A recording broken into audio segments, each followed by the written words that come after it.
Bilancio più che positivo per l'edizione 2011 della Fiera di Sant'Osvaldo. Organizzata dall'Associazione Seneda con la collaborazione del Comune di Vittorio Veneto, quasi 7.000 persone hanno affollato il Parco Papadopoli di Ceneda.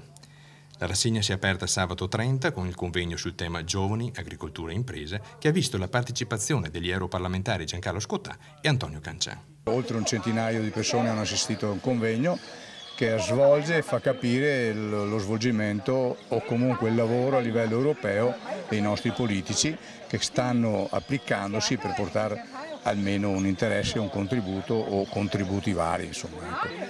La giornata di domenica è iniziata con la mostra ornitologica La Loggia degli Uccelli, un'ampia esposizione di pappagalli provenienti dal Veneto e dalla Lombardia.